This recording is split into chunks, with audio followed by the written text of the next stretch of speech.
ব্রিস্টলে বর্ণাঢ্য আয়োজনে পালিত হয়েছে বৈশাখী উৎসব ও বর্ষবরণ অনুষ্ঠান।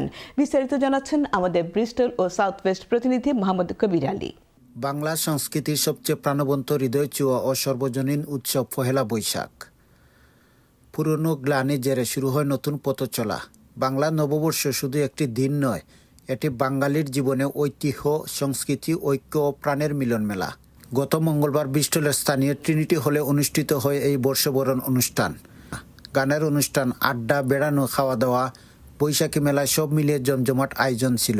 I love seeing everyone's performances and just getting to meet up with my friends, and the food is really nice.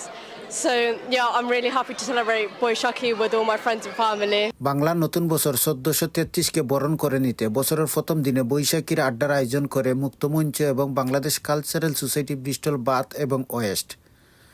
Salauddin Ahmed Sabuj ও জ্যোতির যৌথ পরিচালনায় অনুষ্ঠিত আড্ডায় এসো হে বৈশাখ গানের মধ্য দিয়ে অনুষ্ঠানের সূচনা করেন মুক্তমঞ্চের শিল্পীবৃন্দ।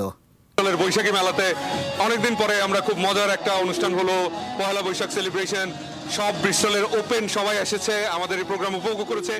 বাংলা নববর্ষের শুভেচ্ছা জানাচ্ছি। এই নতুন বছরে যেন আরো আনন্দে এবং শান্তিতে ভরে উঠুক। ব্রিস্টলের আশেপাশের শহর থেকে বিপুল সংখ্যক বাংলাদেশিদের সমাগম ঘটে। অধিকাংশ নারীদের পরনে ছিল পহেলা বৈশাখের ঐতিহ্যবাহী লাল সাদা রঙের শাড়ি, কুপায় ছিল ফুলের মালা। পুরুষেরাও পরেছেন পায়জামা, পাঞ্জাবি, ফতুয়া। সাজসজ্জায় বাঙালিয়ানা ফুটিয়ে তোলার প্রয়াস ছিল সবার মধ্যে। মা বাবার সঙ্গে শিশু, কিশোর ও কিশোরীরা অংশগ্রহণ করেন বৈশাখী উৎসবে। পান্তা ইলিশ ছিল সবার যে মিলন মেলা, এই মিলন মেলা আসলে আমরা অনেক দিন থেকে মিস করছিলাম।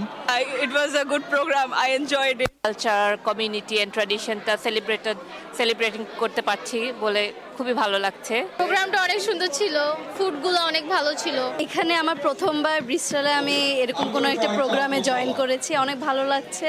তো প্রোগ্রামটা অনেক সুন্দর ছিল। সবাইকে বাংলার শুভ নববর্ষ।